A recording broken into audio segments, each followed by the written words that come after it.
In these days, if you want to make poultry keeping a really profitable business on your farm, the flock must take its place in the farm rotation.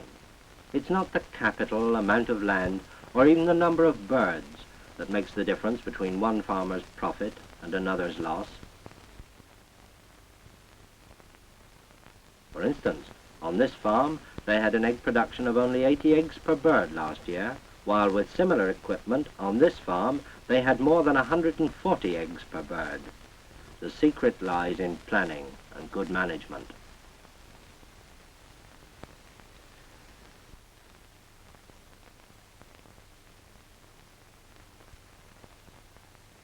If you want good results, then start with good stock and get it from a reliable source.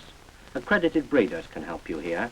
They have to maintain a high standard of management, and their breeding methods must receive official approval. It's from these sources that farmers should get their day-old or part-reared chicks.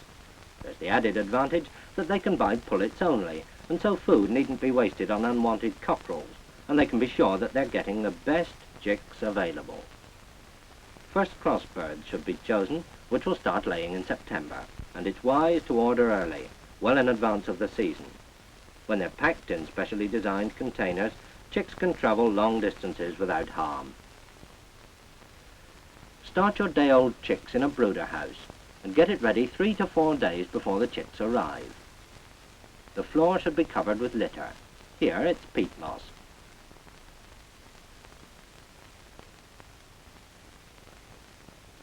Next, check over your hovers. Turn on the heat at least 24 hours before the chicks are due to arrive, and see that the temperature in the hover is not less than 90 degrees.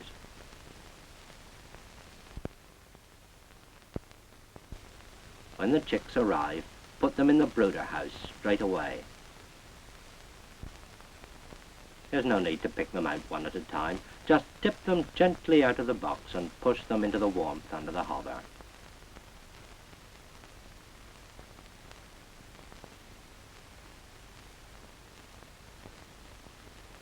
Then lift the lid and see they're evenly spread out round the lamp.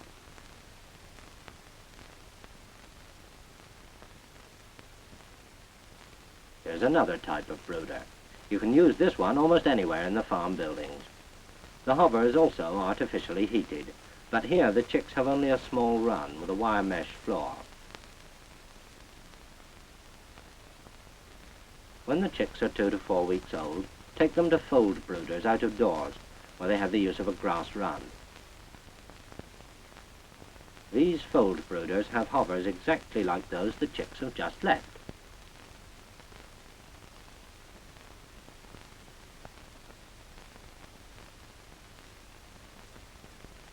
When the chicks are fully feathered, take them from the brooders to another field and put them into range houses.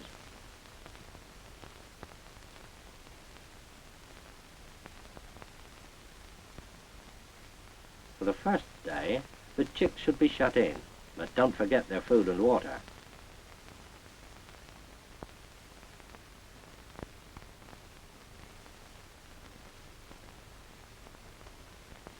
Then, for 2 or 3 days, give them a bit of a run until they know their own house.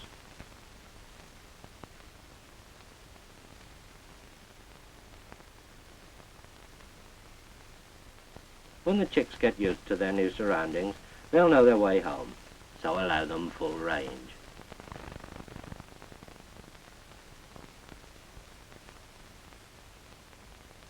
Here they stay until they have completed their growth. About 3 months later, when the birds are fully grown, and about 2 weeks before they start laying, put them into the laying units. This separation of growers and layers is necessary to keep down disease, because growing birds are less resistant to disease, and it's nearly always passed on by the droppings of older birds.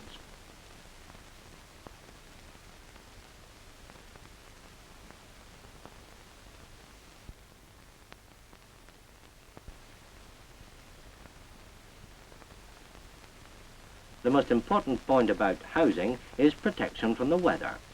So choose your house to suit your climate and the lie of your land. There are 4 main types of house. The slatted floor colony house, the solid floor colony house, the fold unit, and the fixed house.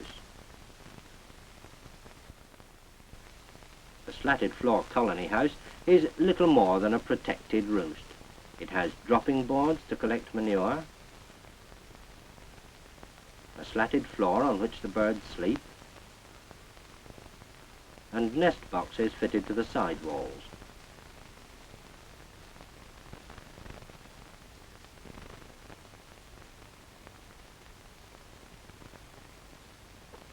It's cheap too. You can keep 60 birds in one this size. This house is most useful in the less exposed districts and on fairly level ground. The solid floor colony house gives greater protection. This houses fewer birds than the slatted house in the same area, 60 square feet of floor space taking 40 birds.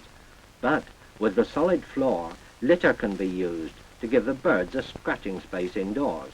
That's an important point in keeping birds comfortable in wet weather. And remember that contented birds are the best layers. Both types of colony house must be moved to new sites fairly often to give the birds range on clean land. This house is most useful in hilly country or where the weather is inclined to be a bit rough. The fold unit is best on really level ground. Here the fowls are kept in special pens, and they're not free to roam as with the other units. Compared with the colony house, fold units house half the number of birds, but they cost only half as much. The restricted area in which the birds are penned becomes fouled in time, so fold units have to be moved daily.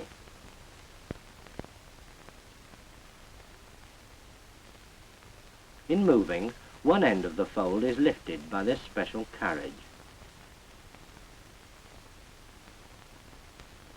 At the other end, there are handles which enable the whole house to be lifted and wheeled to a new site. This daily movement leaves an even spread of manure, which is good for the soil, and the scratching of the birds works wonders with matted turf. In a short time, these bare patches will be carrying more grass than the surrounding land. When you've got sloping ground or ridge and furrow, the fixed house is the one you want. As you won't be moving the house for at least a year, build it up on supports to prevent the rats from making their home beneath the floor. In any permanent house, it's important to see there's good lighting. The best place for the nest boxes is on the dividing wall, and for the perches and dropping boards at the back. In permanent houses, you must allow 3 square feet for each bird, and don't forget to keep them happy with straw to scratch in. This is a large fixed house, taking as many as 100 birds.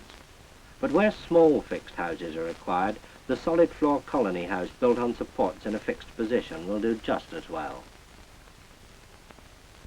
Birds kept under this system need the widest possible range to give them plenty of fresh grass. If your houses are wired off, they won't be damaged by other stock grazing in the field, and of course the extra manuring will do your pasture a world of good. Intensive conditions make for easier work. Though you may not have a pre-war house like this, you can put the laying cages in almost any old farm building.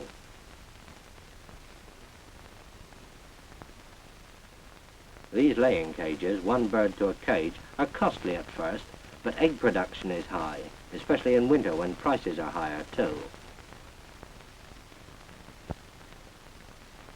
Cages aren't essential though. You can run the birds on the floor in an intensive system.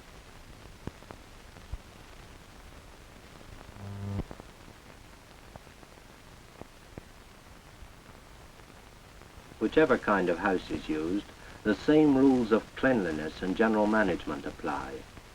In slatted houses, the trays should be cleaned weekly. In large fixed houses, dropping boards should be cleaned daily.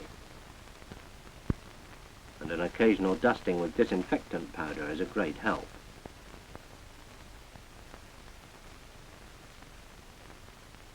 Where litter is used in range houses, it should be cleared away as it gets fouled and fresh straw laid down.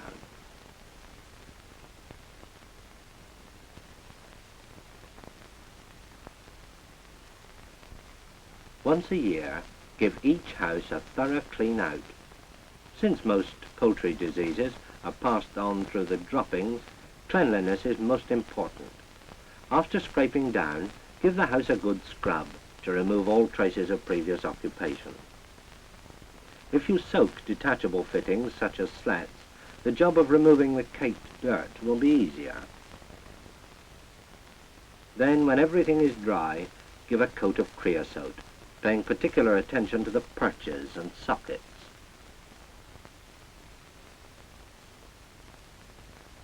And don't forget the floor.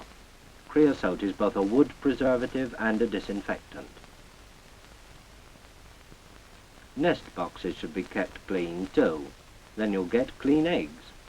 Line the nest boxes with straw and close them at night to keep them from getting fouled. The best time to collect eggs is in the late afternoon. Take care to use a rigid basket that won't sag when it's full and crack the shells. This is the time to look out for broodies and to put any you find in the broody coop. Broodiness is more common in heavy breeds than in light breeds. Inspect your birds at regular intervals, and if there are any poorly developed, weed them out. And get rid of other birds that have stopped laying, such as the early or slow moulters. They won't be worth your while. It's here that a good strain counts, in keeping down the number of culls. Look for a broad back and a good girth, a short, strong beak, vigorous head, and large, bright comb. A good capacity. Note that 4 fingers can be fitted into the space between the pelvic and the breastbones, and a long, straight breastbone.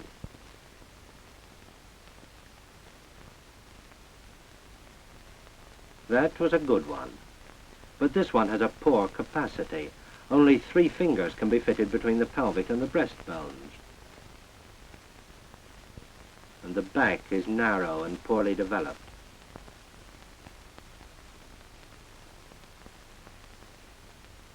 These are the birds to cull. You can't afford to keep passengers eating food your good birds need. So get rid of them.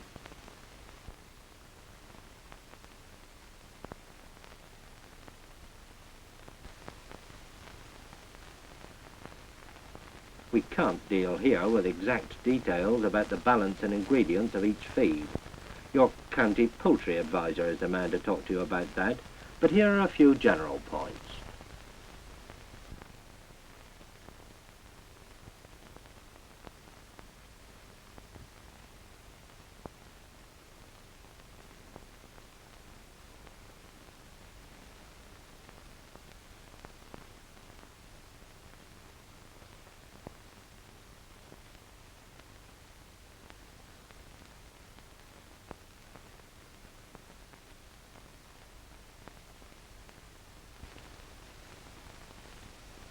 And don't forget, you must have at least 4.5 tons for every 100 laying hens. Apart from any basic ration, poultry farmers will have to rely for some time to come on what they can grow themselves. You can keep 25% of your wheat and all your oats and barley. And for vegetable protein, there's homegrown peas and beans. Where oats are included in the feed, they must be of good quality and not less than 40 pounds to a bushel. Poultry can't digest husk and fibre like the larger farm animals.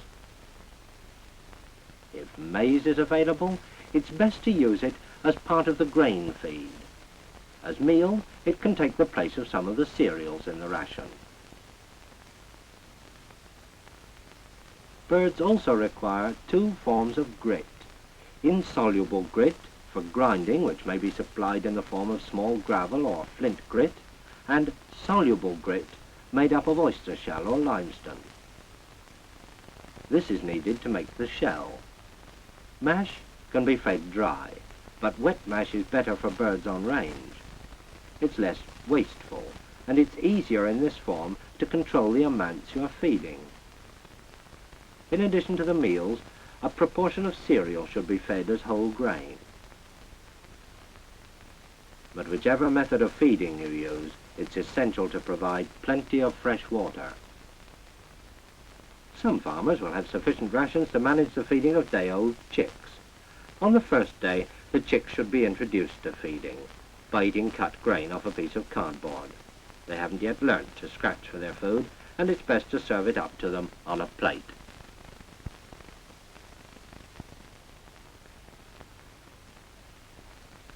As soon as they're feeding eagerly, give them dry mash as well. This is placed in waste-proof hoppers.